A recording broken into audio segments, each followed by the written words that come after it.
just want to welcome everyone to MTSS Fest, the virtual event. Thank you so much for joining us. We are so happy you're here with us as we pivot to this new experience. First off, I really want to thank our hosts and sponsors, the UW Smart Center, Kaiser Permanente, and the Office of the Superintendent of Public Instruction. My name is Lee Collier, and I am a program supervisor at OSPI in the Special Education and Student Support Divisions, and I'll be your host for this session. Please share all questions in the Q&A box, and we'll do our best to answer throughout the presentation as best we can.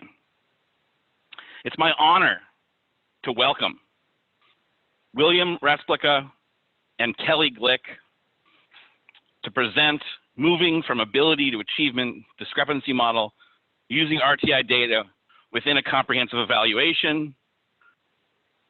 William Rasplica is an advisor with the National Center of Intensive Intervention and recently retired after 18 years serving as Executive Director of Learning and Support Services for the Franklin Pierce Schools in Tacoma, Washington.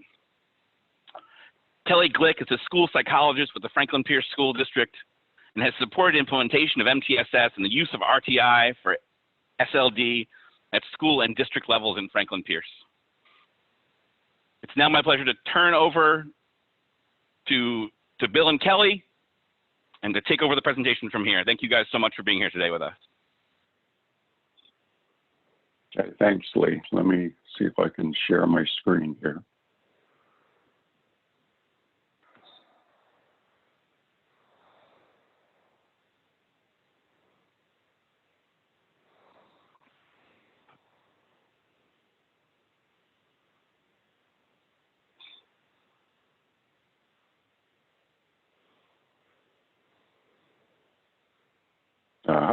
Okay. Okay, everybody see this and hear me okay? I'm assuming you are because I can't hear you. So anyway, thanks, Lee. Pleasure to be here. And I'm happy that Kelly could join in on this. I had the privilege of working with her for, I think, what was it, Kelly, about 3 years before I retired in Franklin Pierce. And there aren't too many school psychologists that know as much about this topic as Kelly does. So, well, thanks, Bill. Happy to be presenting with you this morning. So yeah, the title is a real snappy title: Moving from Ability Achievement Discrepancy to Using Response Data for SLD Eligibility Within a Comprehensive Evaluation. And tried to fit all the, I think, existing issues that people keep asking about as people think about making this move in their schools and districts. So wanted to start off with some of the learning targets that we're hoping the participants will take away this morning. So first of all, implementation for systems change. So when you begin talking about moving from an ability achievement discrepancy model to an RTI-based model, we're talking about a change in your district and school system. And so hope to talk about a few things that will help with that, and also it'll piggyback onto what George Sagai talked about this morning. Talk a little bit about background and regulatory support for the RTI-based approach, give you some information that you can possibly use to talk to people about in your districts and schools. We'll take a look at what does the Washington WAC actually say about an RTI-based approach, and there's actually a lot of support and information there that will assist you in an implementation. Then what district policy and procedures are probably necessary for you to have in place to begin to move towards this. We'll talk about a dual discrepancy model and what that is and how to begin implementing. Also, the 6 components of an RTI-based approach, and as you'll see as we get into them, it's actually pretty much the 6 components that are used for an approach for identifying students with specific learning disabilities. And then spend a little time on what are the implications for school psychologists, because we're aware that this has come up in the past and want to try to address some of those. So let's get going. I wanted to start off with with what are the essential features of an MTSS framework. And it's an instructional framework that identifies students who have gaps in learning or behavior and immediately provides them with increasingly intense levels of instruction and intervention. And this is emphasized until the gaps are closed. So again, embarking on this work, the whole goal, the outcome, is not to identify students as having a specific learning disability. The goal, the outcome of putting a system like this in place is to close the achievement gaps of students. So that's really what you need to keep your eye on. And then the essential features of MTSS to do this work are reliable and valid assessments administered to all. So we're talking about universal screening and progress monitoring, explicit and fully guided differentiated core instruction for all students, evidence-based interventions to target specific students' academic and behavioral needs organized in a tiered prevention system. And just want to emphasize that we're talking about a prevention system here, and that's something that Dr. Sagai mentioned earlier as well, that the purpose of this is to prevent student failure, not necessarily the outcome of identifying students for special education eligibility. And then ongoing professional and developments to support instructional staff and students. So when we're talking about a change like this, it's really critical, as Dr. Sagai talked about, we're not talking about one-time training events. We're talking about ongoing professional development and support to staff and administrators who will be implementing these components in this system. So again, you know, Dr. Sagai talked about low quality implementation of evidence-based practices and frameworks. And so to that end, I just wanted to spend a little bit of time talking about some things that you need to pay attention to when you start to go down the road of an RTI-based approach. And really, you know, as I said, we're talking about a system change. And typically what happens in schools and districts is that someone will think about an idea or an initiative that they want to implement, and there's this existing system, and that innovation or that idea is ultimately changed to fit into that existing system. And in order to make sure that that the idea takes hold and the innovation is effective, we need to flip that around. So we have this effective innovation like an RTI-based approach, and the existing system needs to change to support that, to accommodate that innovation within that. Whoops. And one of the ways to make sure that we can make this happen most successfully comes from implementation science, so the stages of implementation. So if you think about over on the left there, that we have an RTI-based approach that's not in place currently. And what steps, what stages can we go through in order to at least reasonably assure that the work that we put into this is going to be successful? So the first stage is exploration, which is really one of the things that you're doing today, is that typically exploration will be around gathering information, reading, talking to people, visiting other schools and districts, finding out as much as possible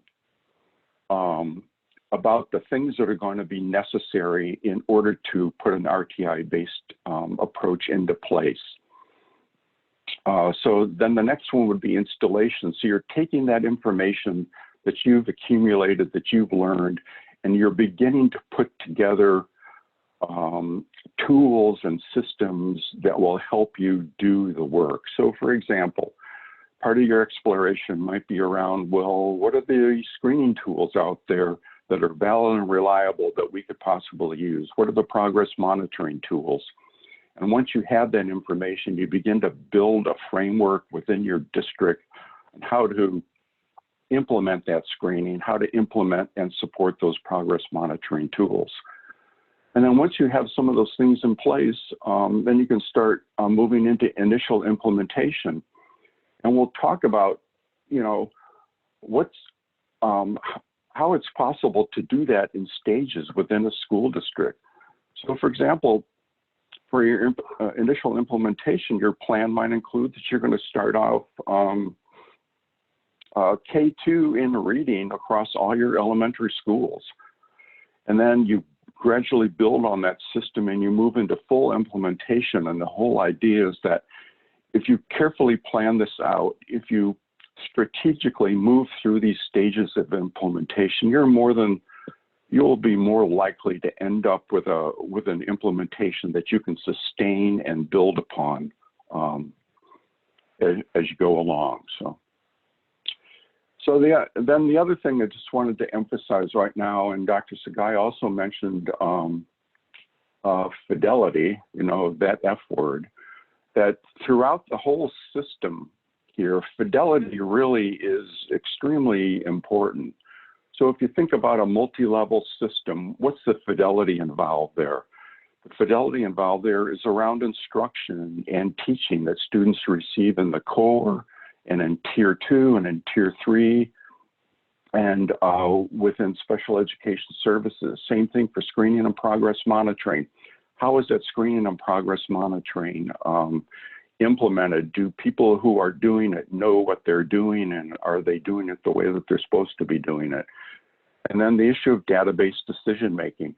What are the rules that you put in place in order to decide if a student requires a Tier 2 intervention, and how do you decide whether or not that intervention is effective or not?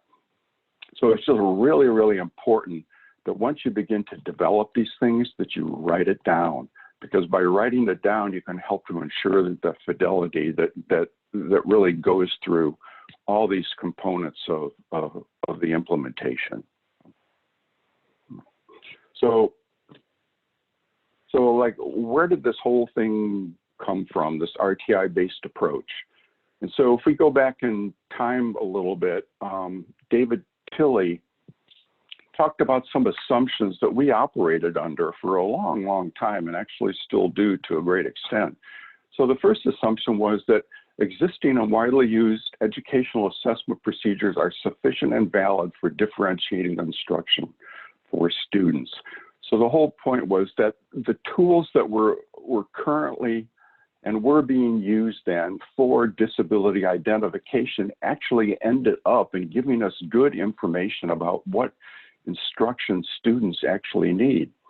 The second assumption was thorough understanding of the interpersonal cause of educational problems is the most critical factor in determining appropriate treatment.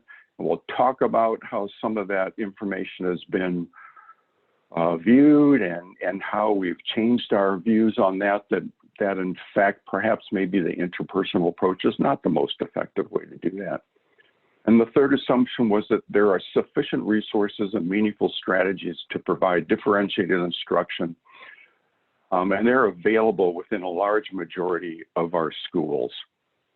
So the assumption was that under current conditions, that we actually have the knowledge and the background and training to provide that instruction within our schools, or do we need to take a look at that and change that up?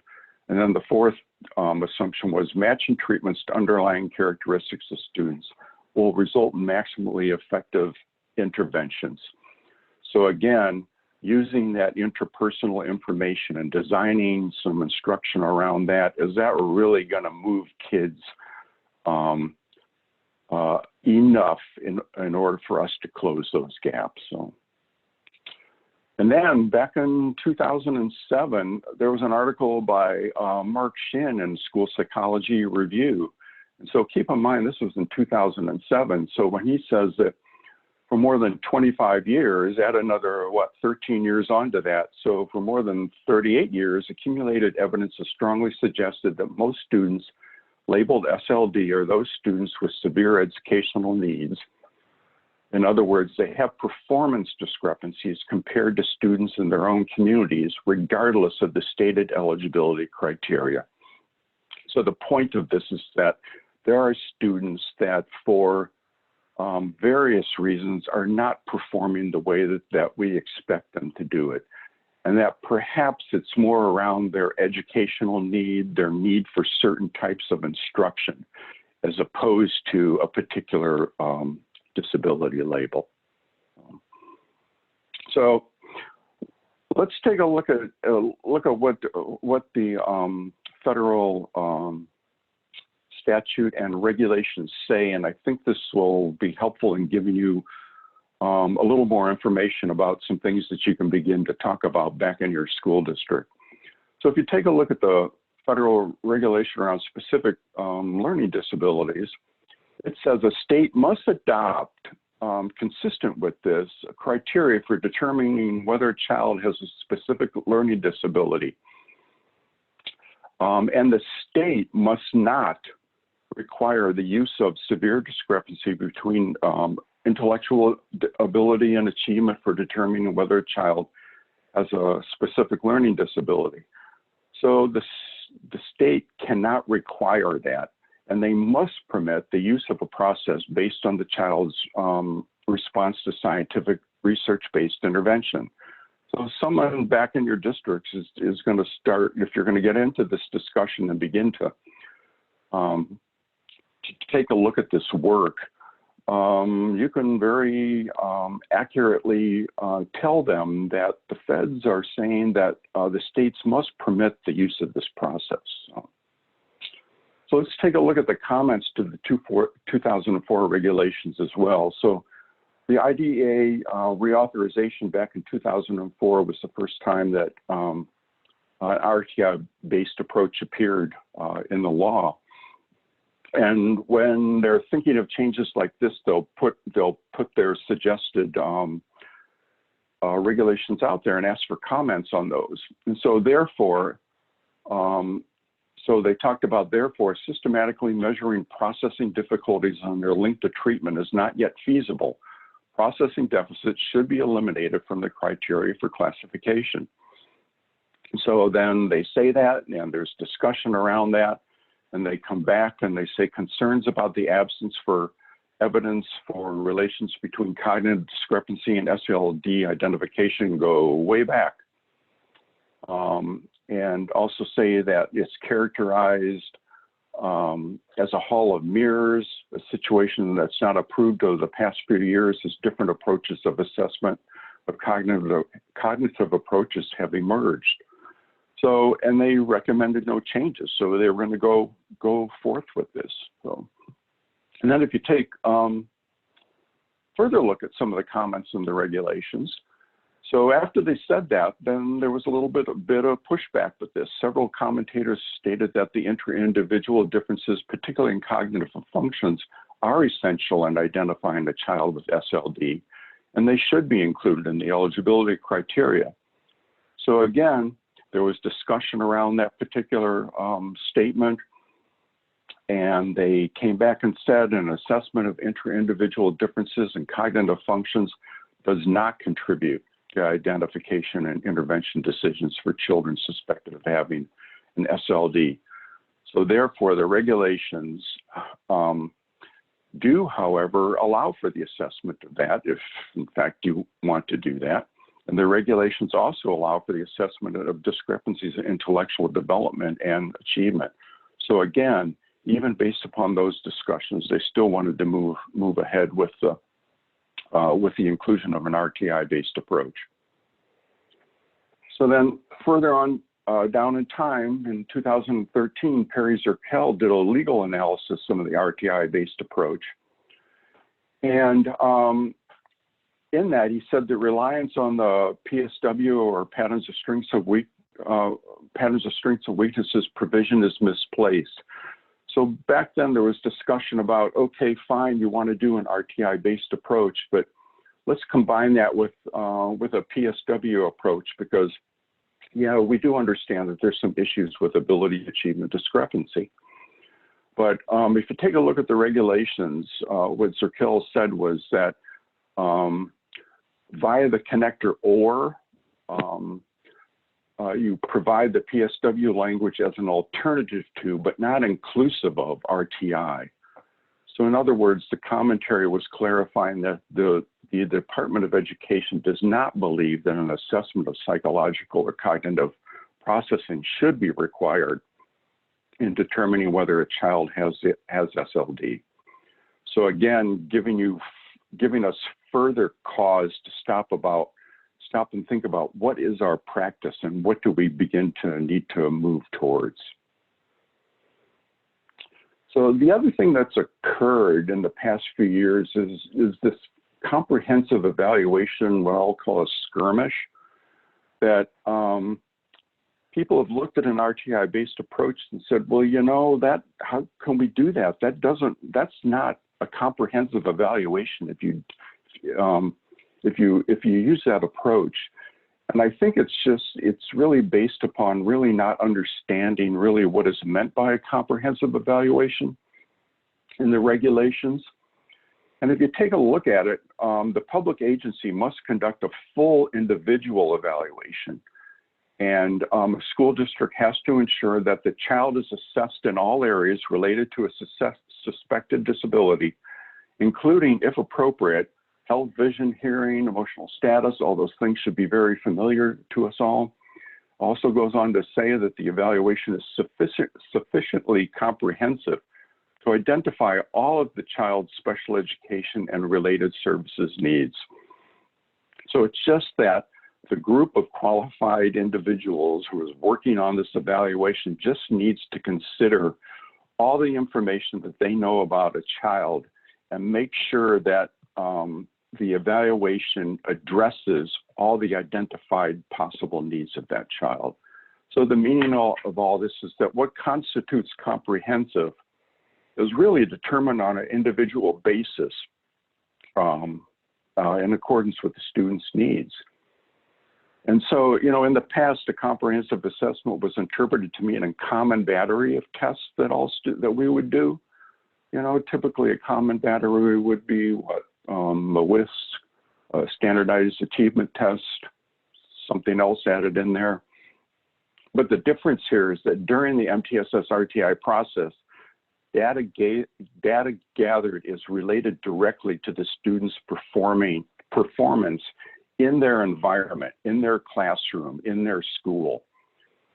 But the RTI data is critical, but there's also information that may be needed and can be gathered through, you know, record reviews, interviews, observations, other testing that the team deems necessary in order to make some good decisions about a student.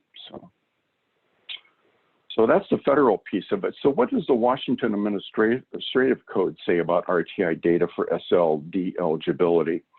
And I know that all of you have probably seen this, you've probably read this, but if you're anything like me, years ago, I actually went back and I looked at it and I was like, you know, this is really useful. I'm not sure that we've actually read this carefully and considered what the implications of it is and what it's telling us. So if you just take a look at the whack around just determining eligibility. Just as a review, a student must not be determined eligible if these things are occurring. So these are the exclusionary factors, you know, lack of appropriate instruction in reading and in math.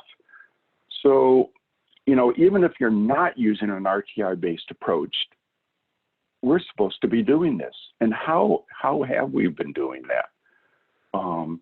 And if you have an MTSS framework in place, that makes this work so much easier. So these are the exclusionary factors. And then if you go on to 045, you know, Washington's an OR state. So what's it mean to be an OR state? Well, our WAC tells us. It tells us that each school district shall develop procedures. So it's the school district's responsibility to develop these procedures to identify students with specific learning disabilities. And we can do that by, one, a severe discrepancy between intellectual ability and achievement, or a process based on the student's response to scientific research-based intervention, or And this third one, I think, is really critical. It's a really critical piece of the puzzle if you want to begin this work, or a combination of both within a school district. Excuse me. Provided that the evaluation process used is the same for all students within the selected grades or buildings within the school district and is in accordance with district procedures. So again, in beginning this work, you can do a combination of those two things, either severe discrepancy or an RTI-based approach. So then the WAC goes on to say in 0555, and again, not due to a lack of appropriate instruction, data that demonstrate prior to or part of the referral process, the student was provided appropriate instruction in general education settings. How have we been determining that, even in an ability achievement discrepancy model? And data-based documentation of repeated assessments of achievement at reasonable intervals. So all those things to me hint at an MTSS framework. So, and then it goes on in 060, it talks about specifically, if you're going to use an RTI-based approach, this is what you need to have in place, or what your process needs to include. So one, universal screening or benchmarking at fixed intervals at least 3 times throughout the school year. So it actually, we don't have to worry about, well, how frequently do we do this? It tells us at least 3 times a year. High quality core curriculum. What's that mean? I think we can, later on, we'll talk a little bit about that. Scientific research-based interventions. Scientific research-based interventions used with a student are appropriate for the student's identified need and implemented with fidelity. There's that word again. And a multi-tiered model is developed for delivering both the core curriculum, which I think is really important. We're just not talking about interventions here or supplemental instruction. We're talking about core as well.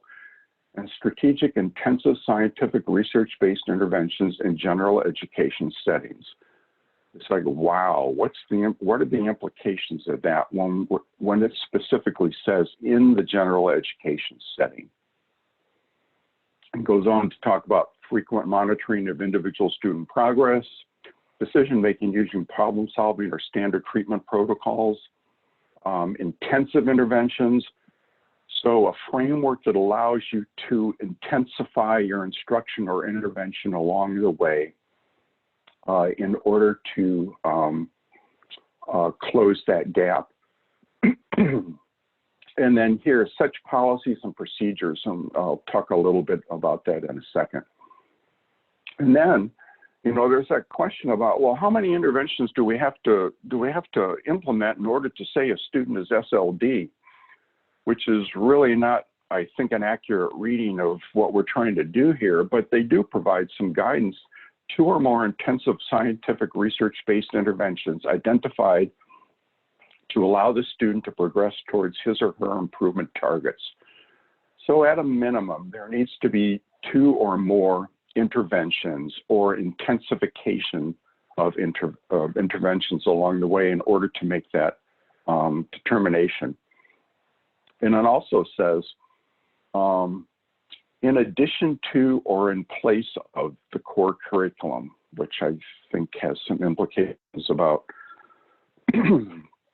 things like alternate cores and questions that come up when we begin this type of work. So,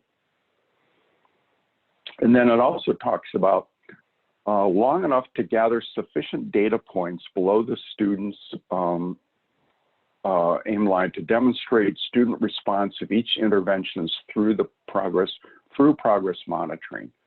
So it actually tells us that we need to look at the data points themselves and how many do we have in order to make good decisions about students. So, and then in case you're wondering about, well, what's scientifically based research? Well, our WAC actually gives us some information about that as well that you can take a look at if you haven't already. But I really encourage people to take a more close and thorough read of our state WACs, because they do provide a good roadmap for this work. So then the WAC mentioned policy and procedures that need to be in place, or it hints at. So if you're a school district in the state of Washington that uses the WASDA numbering system, which is the Washington State School Directors Association, you can go take a look at your current policies and procedures and see if you have these in place. You know, what WASDA does is they send out suggested policies and procedures to school districts. And a lot of school districts will just take those suggested ones and they will just adopt them, even though they may not be utilizing them currently. So your school district may in fact, I know you've got 2161. 2163 also may be in place. And then the 2161P, those are the procedures for students with disabilities in the state of Washington that all school districts have to have. And if you move towards this work, then you're going to have to embed in your procedures, 2161P, how you use an RTI-based approach and what data do you use to make those decisions and things like that. So if you take a look at 2161, that's the special education related services for eligible students. Hopefully you've all taken a look at your own district's policies around that, but that second highlighted paragraph there, not all students with disabilities are eligible for special education services, and students are going to need to have their needs addressed individually. Again, I think those are hints towards an MTSS framework in there. If you go on in 2161, and all districts are going to have this, it says the superintendent or designee will develop and maintain your procedures. That's the work around an RTI-based approach and embedding those procedures within your district's special ed procedures. And then if you look at the policy 2163, that's specific to response to intervention, and WASDA has put out a draft policy for districts to take a look at. This is the Franklin Pierce one that reflects some specific things that are going to look familiar to you. So the district's process identifies students' challenges early and provides appropriate instruction by applying scientific research-based interventions in the general ed setting, measure the student's response to intervention, and use RTI data to inform instruction. Procedures will be developed, and interventions will consist of 3 levels of assistance that increase in intensity. And there's the 4 components. RTI components will include universal screening, multi-tiered system support, progress monitoring, data-based intervention. And you'll notice here that the adoption date of this was in 08, which sort of reflects the work that was first started in 07 and 08 in the district. So I encourage you to take a look at your own district's policies and procedures to see what's actually there at this point. But those are the things that need to get put into place as you begin to move down this road. So now let's get into maybe some more interesting information here. So Kelly and I just wanted to emphasize to you that there's some important concepts, some vocabulary that you need to get fluent in. One is a performance discrepancy, and that's how a student's level of achievement compares to an expected level of achievement. You know, there's some norm-based type of approach. Then there's also this thing called a progress discrepancy, how a student's rate of improvement on ROI compares to the expected rate of improvement that's needed to close their gap. Okay.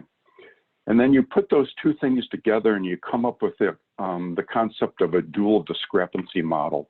And that's when both the performance discrepancy and the progress discrepancy are used to make decisions using the RTI-based approach for special education eligibility. So really, the notion of discrepancy is still there. It's not an ability achievement discrepancy, but it's a dual discrepancy, both a performance and a progress discrepancy. So let's get into the 6 components of an RTI-based approach. And we'll walk you through each of these. So one, a failure to meet a grade level standards. All these should look familiar because they're all currently based in federal regs and in Washington WACs.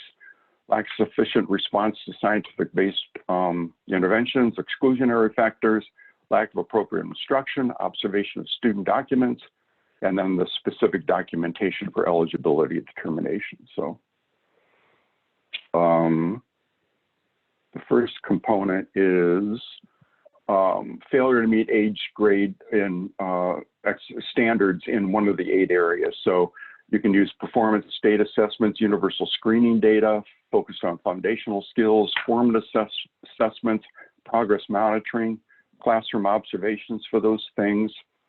So give you an idea of what you're talking about. This is actually adapted from Lynn Fuchs, but you have the average achievement of all your peers, and there's that gap, that performance discrepancy. That's a severe educational need. And that's necessary in order to determine eligibility in an RTI-based approach, but it's not sufficient. We also need that progress discrepancy as well. So Kelly, jump in here if you want, but because these are Kelly's graphs. Sure. Yeah, this is just a student. This is a 5th grade student. Yeah. So this is just an example, actually, right from my report of what I used for the performance discrepancy to kind of support that. So you can see the student over time was performing well below peers on grade level CBM. And you'll notice that it places them in the first percentile compared to peers. So there's quite a discrepancy there. So, and then same thing for math. Yeah. Yeah. And this was at the 15th percentile. So, but again, you get this information from your screening data. So, and then the other one that I wanted to throw in here, this is just using a different type of graph, but so if you notice here, then this student is the dot down there, and there's a severe educational need. And so this just introduces the whole idea of that through your screening data, you have a student that's down there, which is probably below the 10th percentile at that point.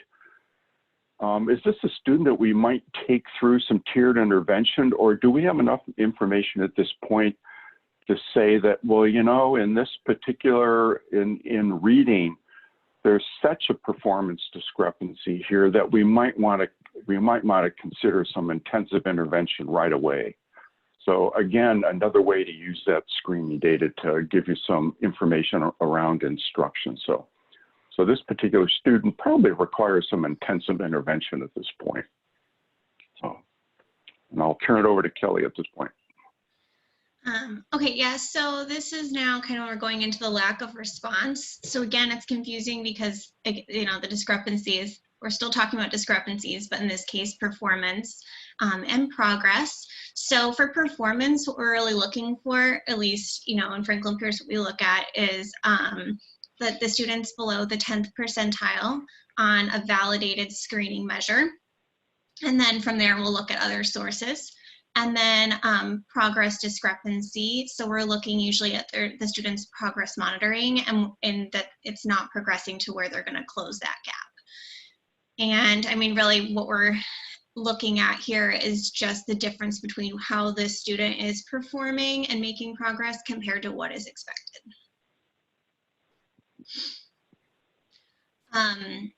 Here's some sample progress monitoring requirements. So as you'll see, as the tiers increase in intensity, as well as with IEPs, you're going to be progress monitoring more frequently and just trying to make sure that you're really closing the gaps, and just kind of what you're looking at changes a little bit. So, you know, with the more intense students, you're going to need to be significantly reducing the gap versus like your tier 1 students are probably just going to be screening, you know, 3 times a year, and then you have other measures like state assessments.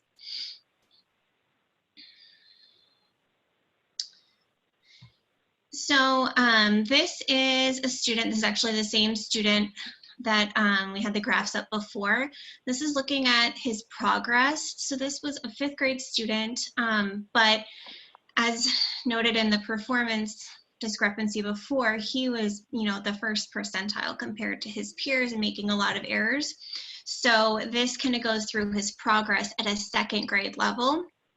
And what you can see is, you know, he was around the 10th percentile as a 5th grader compared to 2nd graders, and he's not closing the gap to even catch up with the 2nd graders, let alone with his 5th grade peers. So this would be definitely considered, you know, a lack of response.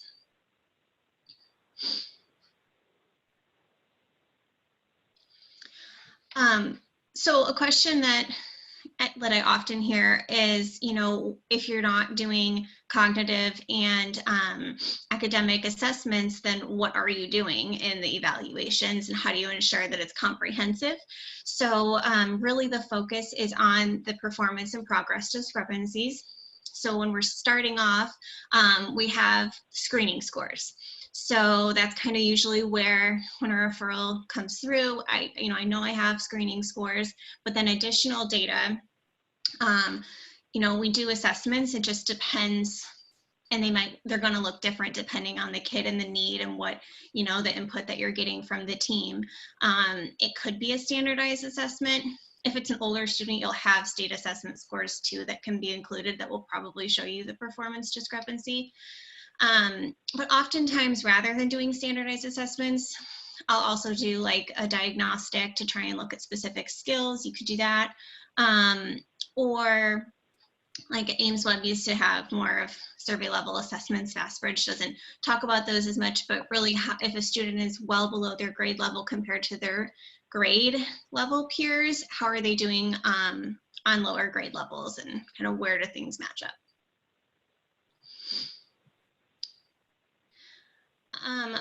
So it's not directly talked about, I guess, but it's something that we, you know, when you're problem solving, intervention data is just hugely key, because that's sort of what, I mean, that's what's going to tie the performance and progress discrepancy together.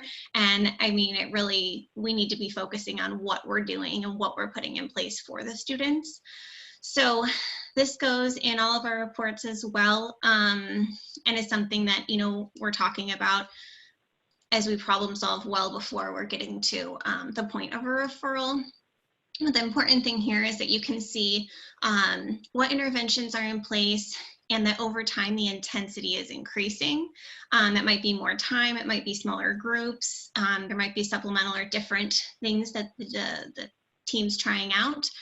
But really an important thing is that whatever intervention is in place is, you know, matching to the progress monitoring too. So what you're putting in place, for example, I had like a kinder or 1st grade student a few years ago. The team was doing language for learning, which is a great intervention, but monitoring with letter sounds. Well, you don't teach letter sounds in language for learning. So those things just need to be, I mean, just everything needs to kind of tie together.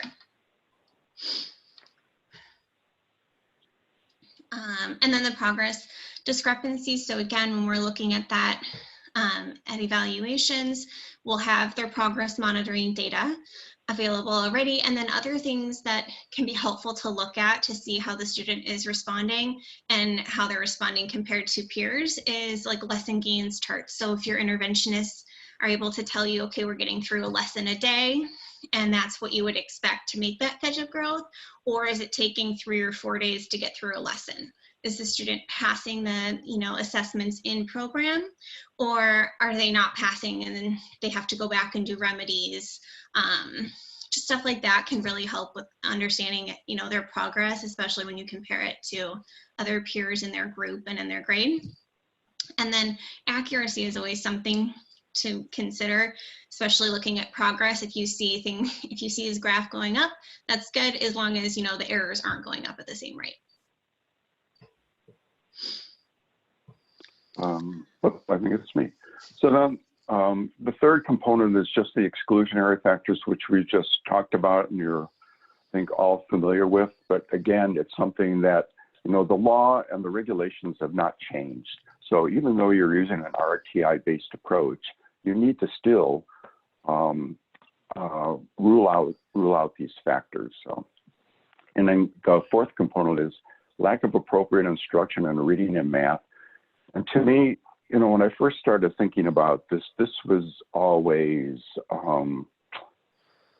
something that I think, because it was difficult to address at times, that we just frequently looked beyond and didn't do a good job of really having an informed discussion within a school district or within a school about what is appropriate instruction in reading and math. So, but I think, again, when you look at the federal regs and look at our WACs, it has been telling us all along that we needed to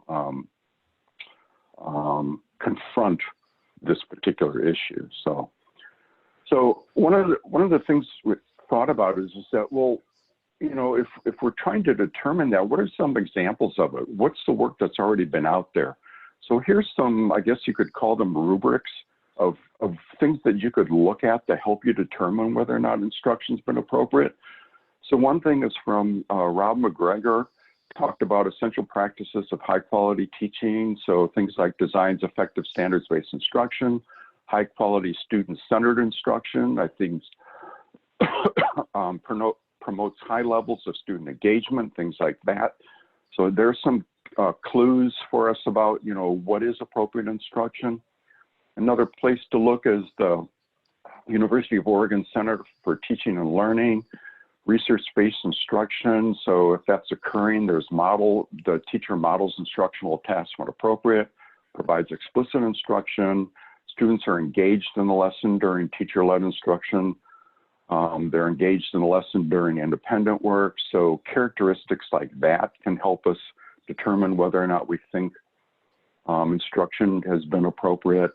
Another one, of course, is John Hattie's work, who if you take a look at the effect sizes of some of the approaches he looked at, that active and guided instruction is more effective approach than passively facilitated students learning, such as like discovery learning. So again, looking at the work and the research that's been done over the years, it actually tells us what is appropriate and effective instruction. So, and then one last resource is a study done by these people around fully guided instruction, and that it just might provide you some useful information when you're talking with other people in your district about this particular topic. But,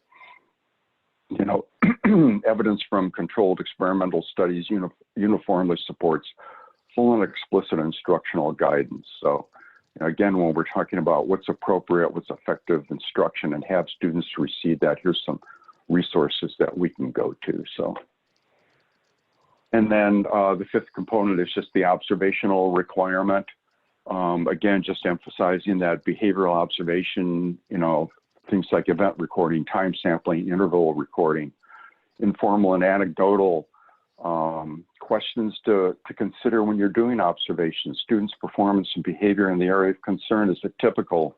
What learning skills were difficult? What are the students' strengths?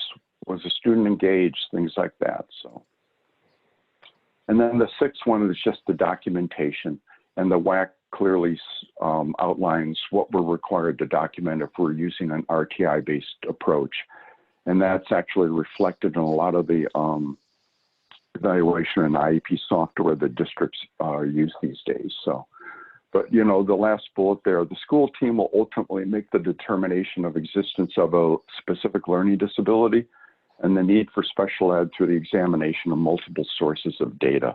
So again, I think that speaks to that even though you're using an RTI-based approach, we're talking about a comprehensive evaluation that's based on the student's individual needs. So, and so I just wanted to just point this out to you. So there's a book by these folks called The RTI Approach to Evaluating Learning Disabilities that could recommend if you want to begin to get into this. But they just outline the SLD identification process. And if you're using an RTI-based approach, the only difference, it's the same process. You're just using different sources of data for it. So if you think about it in those terms, it's not that big of a change from what you're currently doing now as far as the process goes. It just means that we need to develop some more valid and reliable data sources. So, and before we hand it over to Kelly to talk about school psychologists, you know, Sagai mentioned Fixon's work quite a bit this morning, but just want to make sure everybody understands that an evidence-based framework like MTSS, you just don't get good at it right away. You have to work at it, and there are steps. You take steps along the way, and each time you do it, each time you practice it, you get better at it. You learn how it fits into your own system and into your own environment. So just don't expect it to be perfect right out of the gate. You're going to need to work on it. You're going to need to refine it, and the more you do that, the better you'll get at it. So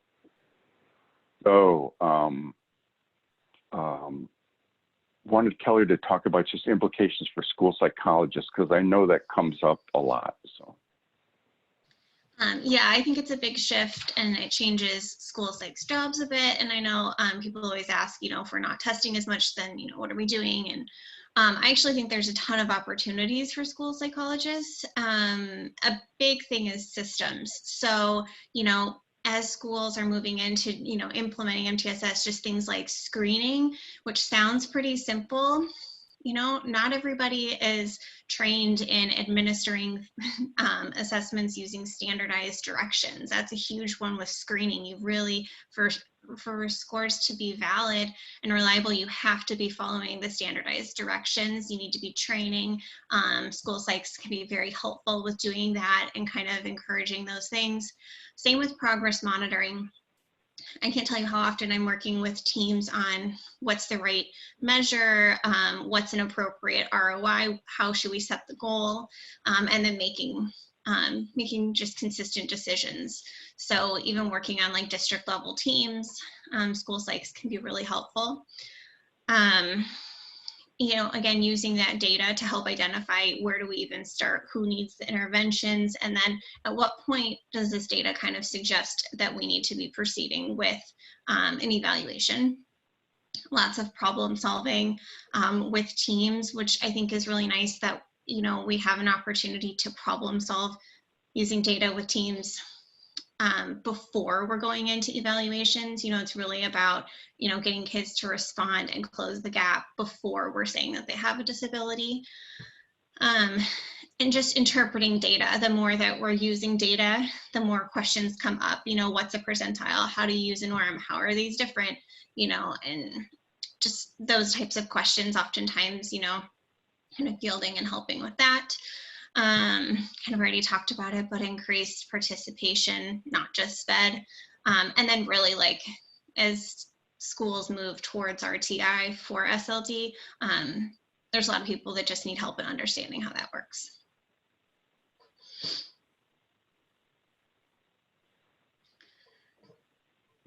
And I'm trying to change the slide.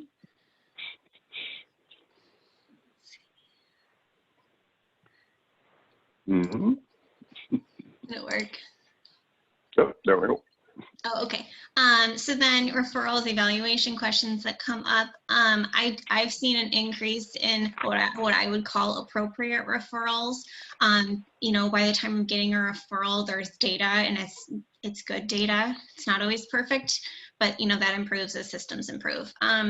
Less teacher and parent requests, because there's a system and we're all looking at similar data, screening data, progress monitoring data. Teachers are more fluent in that. That's what we're looking at. That's also what's shared with parents, and talking about the interventions that are in place and how the student's responding. And then I think when we do move into evaluations, just starting with a lot more data and a lot more problem solving allows for me to kind of pick and choose what's going to be the most meaningful things to do in the evaluation that's going to really help the team with how are we going to put things in place and tweak things to change and support the student. So just some kind of day-to-day shifts. I mean, there's less testing. If every SLD eval you have, you don't necessarily have to be doing 2 standardized assessments. I mean, you might, it just depends on the needs of the student and kind of how the team feels, what people think is necessary based on the data that you already have. But overall, I would say less standardized testing consistently. Less feelings. I mean, more times you're going to have teachers coming to you with, here's my data, here's the student's progress monitoring, here's why I'm concerned, as opposed to like, I just feel like there's something going on here, which, you can't replace. Teachers have tons of great information that they can share that isn't captured in data, but it's nice to also have a lot more data to proceed. I also think the shift, and it's not just RTI, but MTSS, the shift of using the same assessments and looking at data and interventions and tweaking it, it's just more of a common language from, your specialist to like reading and math specialist to gen ed teachers to special ed. Everybody's kind of looking at similar things, and that's what we're using for eligibility as well. So, we're still saying whether a student has a disability or not. It's just we're focusing more on their progress. So lessons learned, I just think it is a hard shift to make, and especially for school psychs. I mean, it does take time. Like Bill can attest, when I first got to Franklin Pierce, I came from Illinois, where it was RTI, and I couldn't believe how long it can take to get systems up and running. Although in hindsight, I think we've gone really far. But it's just, these are really, really big shifts for people, and it's not going to be perfect overnight. So I think just understanding that you have to have teacher buy-in and admin. I mean, you're not going to make changes without that. So I think working with teachers, some need more support, same, with admin, to just kind of work with them.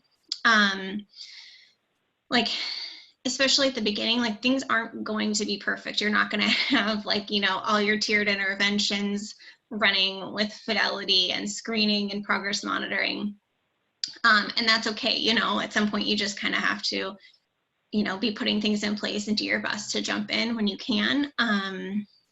There were compromises I know that we had to make because things aren't going to be up and running overnight.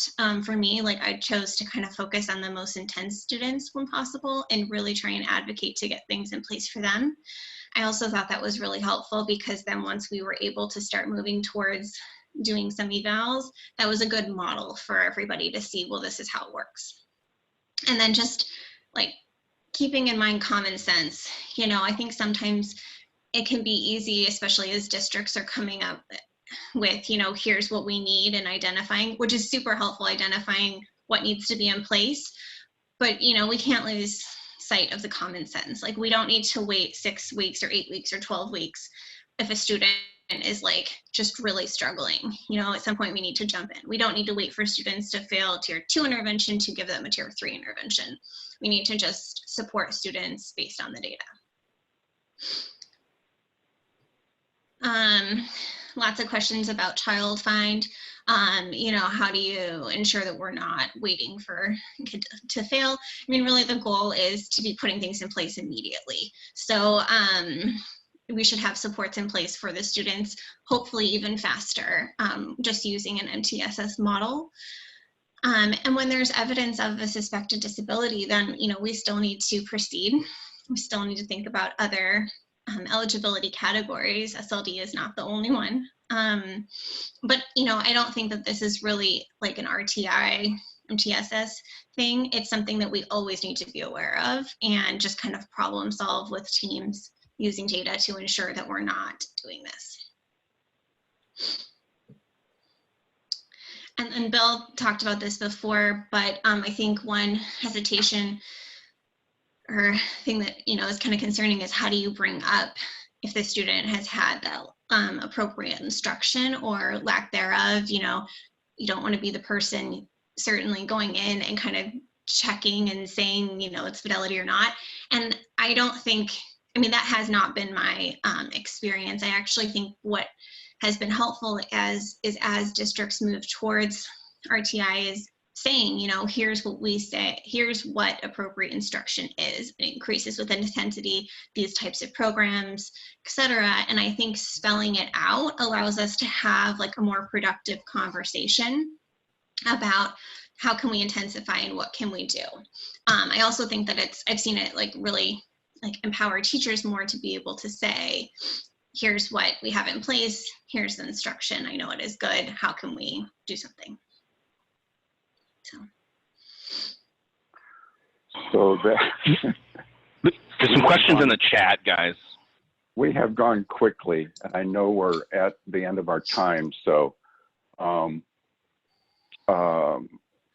we hope that this was useful to you. We fully realize that these are just the basics to beginning this approach.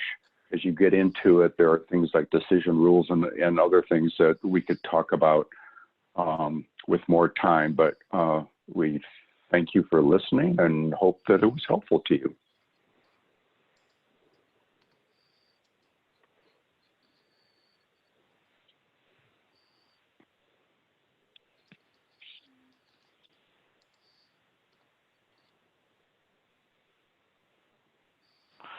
Hello, everyone. I'll be taking the questions that you posted and emailing them to Sissel for you. Just want to thank you again for participating on behalf of OSPI, participating with us and joining us today. I assume if you're unable to get it answered, you can email your question also to Sissel as well, but I will email the questions that have been posted myself right now. Recordings will be available on May 4th with closed captioning, and they're not currently planned in the mix for another virtual conference, but the annual MTSS conference will take place again next year. We're planning for right now. The presentation and materials are uploaded to the webpage and will be linked in the archive materials section on MTSS. Thank you all so much. Thank you, Bill. Thank you, Kelly, for your time today. We really appreciate it. Thank you.